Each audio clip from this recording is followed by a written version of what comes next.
Hi everyone, this is Ryan. Really glad to be back. I want to introduce someone very special today. Her name is Gloria. Hi. Today we're going to actually be going over something kind of near and dear to our heart. This is the 10-year anniversary of Energy Hill. And so we're going to go over we want to say the top 10, but it's not really top 10. It's just year by year things that we learned. So you could call it top 10, but it's more of 10 years, what we've learned. Come on. What we've learned in 10 years. yes, starting from 2013. Yeah. So with that said, let's begin. Okay, so success requires taking a leap of faith. So yeah, I'll take this one because this one really was Yours. like me. Yeah. At the beginning, back in the day, it takes a leap of faith. How can I just summarize our story here? So we were freelancing, but it was something that definitely you kind of said, it's time to do this. It was a combination of the freelancing and the bad experiences we've had in other agencies in the past.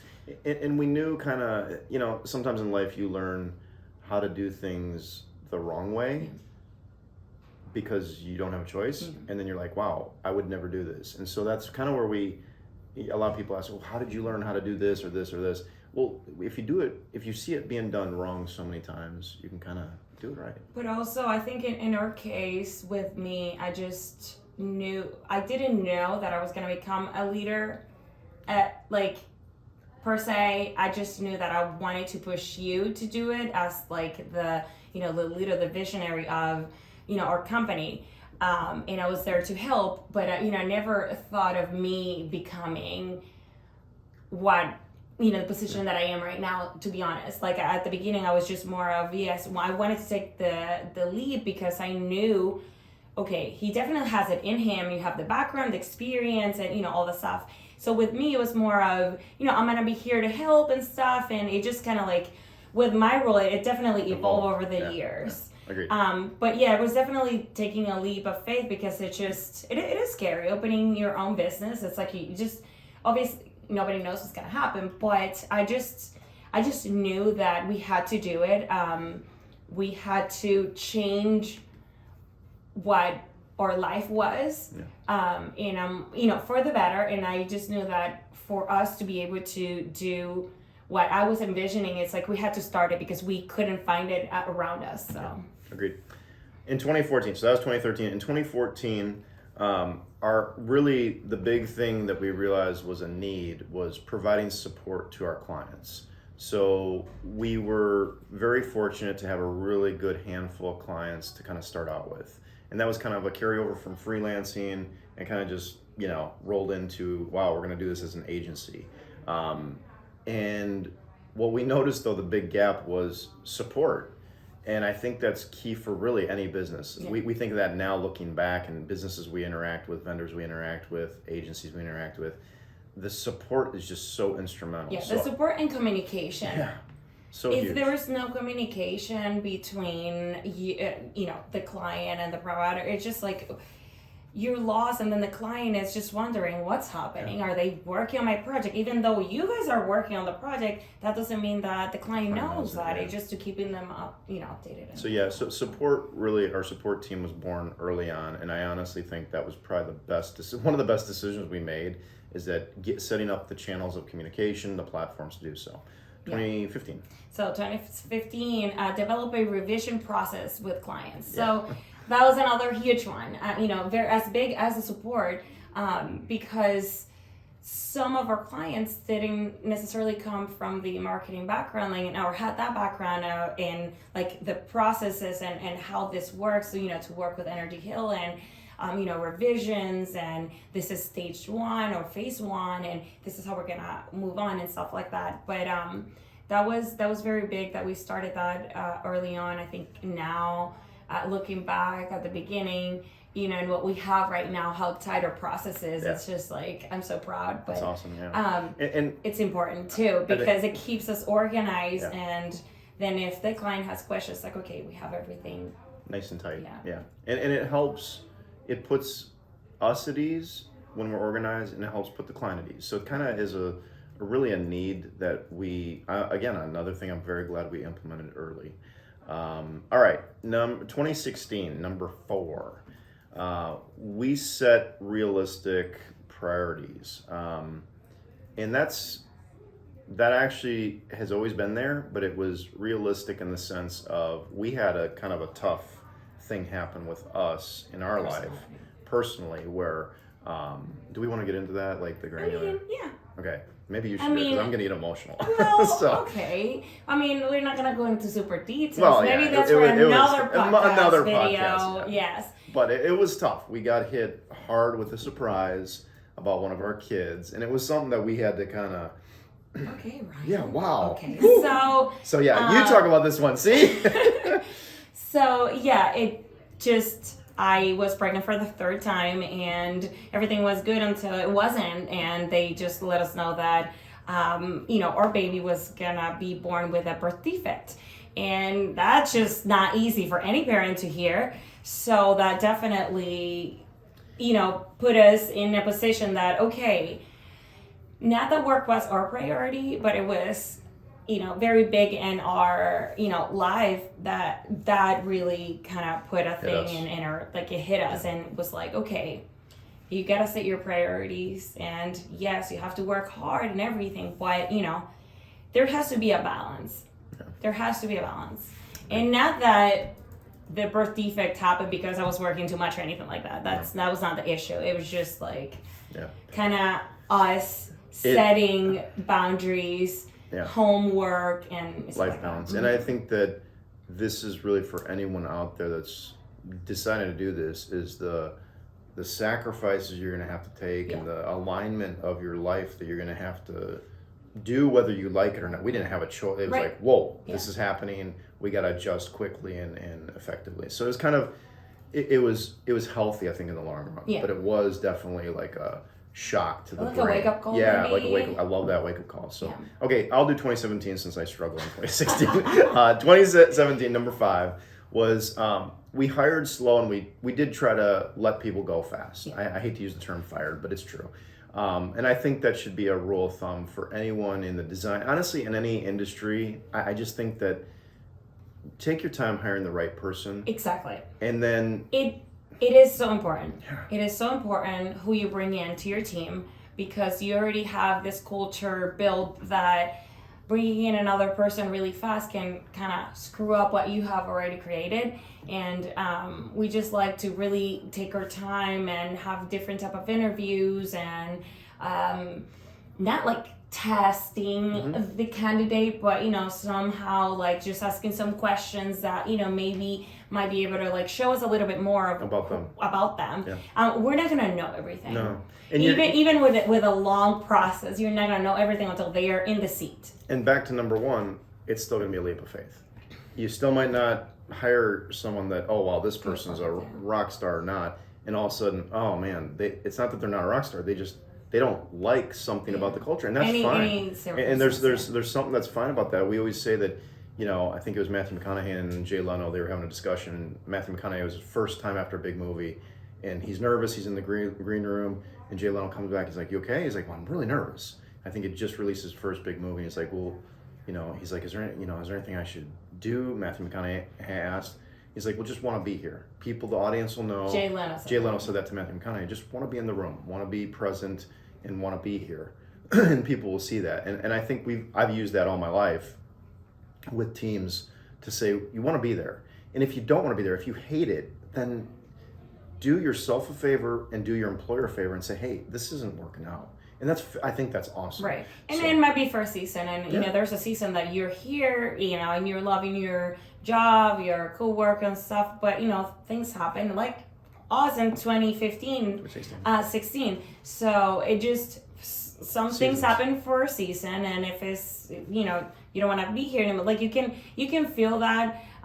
So it just is more of, it's time to part ways. But yeah, we like to kind of hire slow, like go fast, because once you know that a person is just not working, and like something is not working in your team, you gotta address that, because it affects everyone, the work, and it just it just goes down.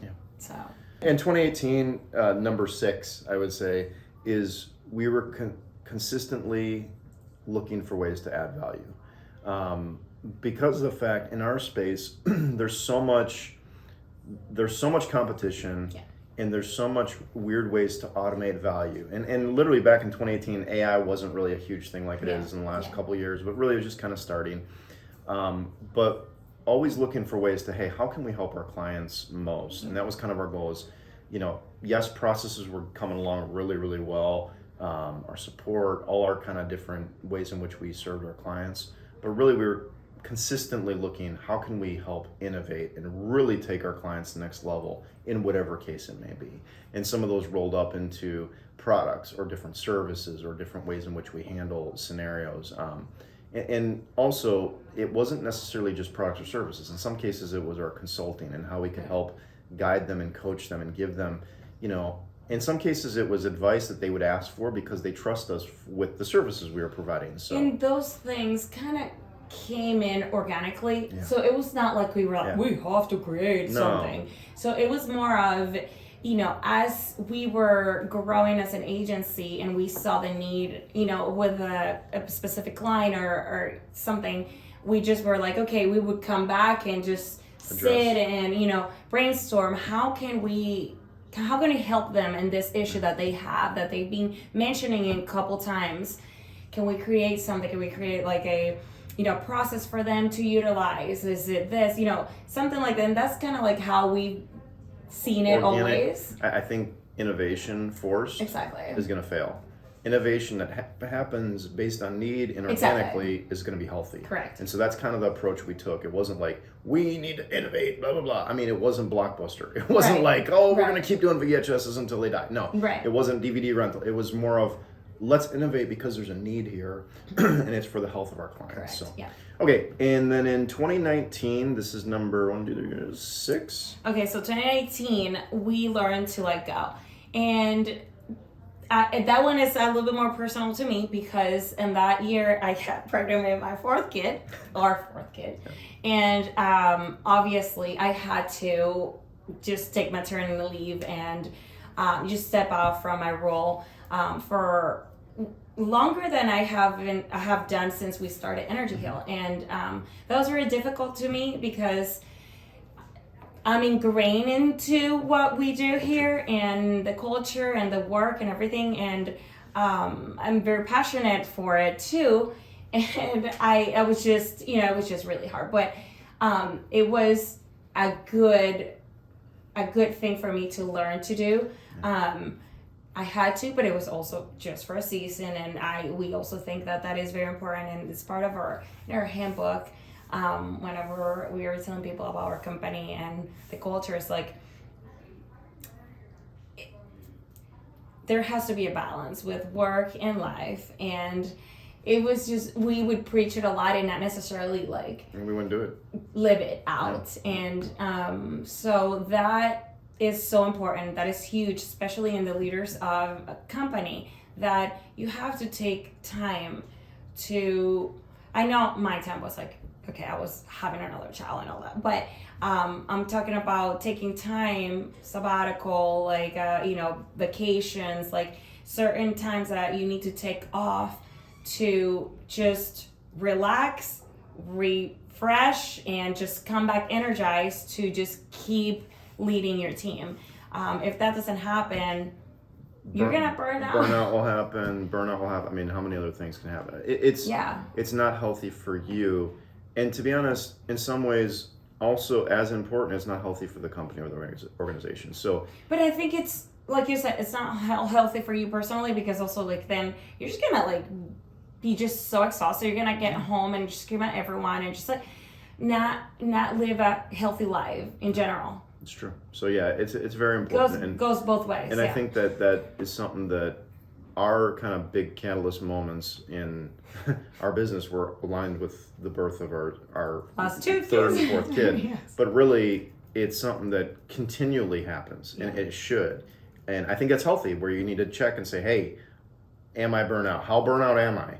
And so those are the things where, I believe that, people are saying, oh, you're naturally a born leader. Well, no, I think leadership is a role that should be in flux. Yeah. That you're in it for a time, you do it as well as and as hard and as efficiently as you can, and then you have to downshift. You might still be in that role, but can you really effectively, do your job as a leader and a decision maker and a visionary and all these things all the time? Right. I just think that's borderline insanity and not healthy. Yeah. So, okay, in 2020, number 8, we learned to expect the unexpected. So I don't really want to talk about too much about 2020. I'm going to say this: it was actually a great year for us. It was unexpected.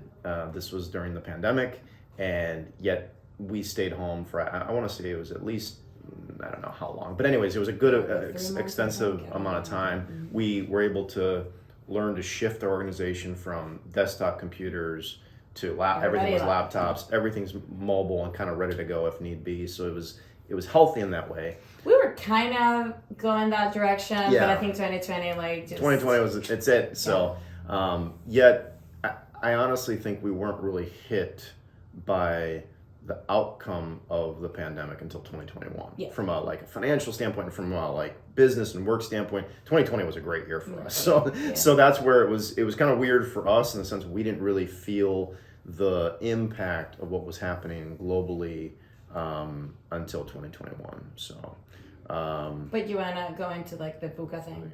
So with VUCA, it's a term we use. It's volatility in the market, uncertainty, complexity, and ambiguity. You have to be ready for that. But I'm going to say that people always put all these detailed plans and everything's organized and so, oh wow, we're ready for anything. Well, then something like that happens, and how do you? There's nothing. Yeah. You can have the best plans in the world, and it's like, well, we got to scrap that. We truly have to innovate to the point where we have to change, and we have to, in a sense, see how we can sustain what's about to hit us. So yeah, I think in some ways you can't be ready. You can't just plan for everything. You can't plan for everything. So I think that in some cases you have to, be wise, right, and trust what your talent and your team and all the abilities you have, and have the flexibility where you can move and shift accordingly. But I think in some cases it's impossible. So I always want to say that yes, prepare for it, but also prepare for, hey, if massive change needs to happen, what then do we do? Be flexible. Be flexible to be able to go to plan C, plan D. Yeah. All right. Number 9. And this is 2021. We join an outside peer group. This one that we joined is called C12. And I wish we would have joined something like this, way earlier in our journey as leaders. C12 is a group of Christian entrepreneurs, and it's just CEOs, and basically it just helps us to get together. We go through a curriculum that it just very relevant to what we're dealing with every day at our businesses, any industry, and you get to have that camaraderie of other leaders and entrepreneur CEOs, and just hear their experiences that they've had with their businesses, and just learn from them. You also are able to, help them if, you have gone through something that they are going through, and just also learn from the awesome curriculum they have. It's been incredible. It's been incredibly impactful. And I think technically I joined in 2020, and then we brought on key players and some other team members in 2021. So now we're looking back at least 3 years, going into our 4th year. And I agree, it's been impactful to the point where not even sometimes it's a curriculum, but you'll see 2, Titan CEOs going back and forth on a topic about whatever it could be, about this employee or this scenario. And yet I'm sitting there kind of just being quiet because I'm going through the same thing. And just to hear them go back and debate in a good, healthy way, it's saved us on so many fronts, psychologically, financially, we have learned a lot, and not just in the business, but also personal, because we touch on the life work balance thing that we've been talking about in this video already. So it has helped us a lot, but also we have made friends. But it is hard to be in a position of leading a company and you having to look for advice, and where you go to Well, your closest and friends, here's the but thing. they don't know what to tell you because Yeah. they don't run a company. So this is amazing because we can go to these people and say, hey, this is happening and I don't know how to deal with this. Has anything like this happened to you in the 40 years you've been running your company? And So. friends and family are great. But you need to they're have biased. that, but they're biased. They're always going to say, "Oh, you're the best," or "You're right," or "You should do this," and yet having a group of CEOs or key players, true managers and directors in organizations give feedback. It's instrumental to how we can make decisions more efficiently and effectively for the growth of our business and the health of our clients. So that's where a peer group like C12 has been impactful for us at limitless Yes. levels that we Yes. can't even comprehend. Yeah. So I do think that yes, it would have definitely helped us joining Earlier on, yes. Yeah. So, but the curriculum's fantastic, and I would recommend that be a part of a group that will call you out for your junk and will also help guide you on opportunities. That's key. Yeah. And I think that C12 is just a good fit, especially the spiritual support and other things that are gleaned from it. Is this mine or yours, the last one? Yours. Number 10. Number 10, 2022, we integrated our values into the business, both our culture and our ministry. So in 2022, the last kind of most important piece of what we've been talking about from the beginning was Gloria's role. She started out as kind of like, pushing me, which was great. But at the end, it kind of came down to, wait a second, this is, in a sense, you've been the one behind it in a good, healthy way. And we changed your title, and was it last year? Yeah, it was last year, from creative director, which still, you're the kind of the creative point, you and Natalie lead the creative, but it really became, you are the chief wellness officer. And it was actually from C12 we kind of swiped it from another company that had that title in a role. And I think that that's just kind of the cool, almost full circle of 10 years where we're at. So. Yeah, it's very exciting because I never saw myself in anything like this, but I think I say that I don't see myself doing that, but at the beginning, that's what I wanted, and that's what I kind of like envisioned for Energy Hill, like a very awesome place to come work at, in that, good, healthy environment, great culture to, people to be around and people that want to just be here. Like Grant said earlier, you just want to be here, do the work, go home and be with your family. And that's kind of like what we have started here at Energy Hill, that all this stuff that we have mentioned over the years have helped us get to this point, which is, it's cool. I can't believe it's been 10 years. And wow. It's 10 years. Happy birthday. Happy birthday. So to wrap up, I think that the key moments are taking the leap of faith. I think understanding that you're going to get hit with life, whether it's personal, family, there's going to be things that hit you. Having good mentors and people around you that can help guide you and make it clearer. And finally, really realizing who is kind of the visionary. Although I have been the visionary on the front, really Gloria has been guiding the mission, vision, and core values. And I think it's been so helpful that we've really just been on the same page. And a lot of people always say, oh, your husband and wife, you work together. Yeah. It's like, yeah, we do, and it's great.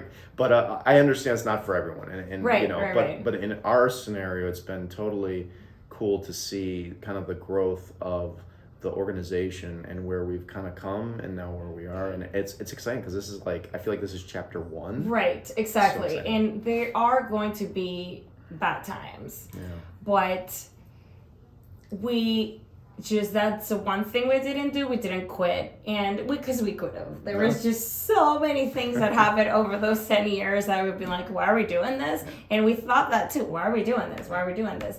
But look at us now, and look at our team and the work that we're doing, and oh my goodness, what's coming next? Yeah. So that's just time will tell. Yeah.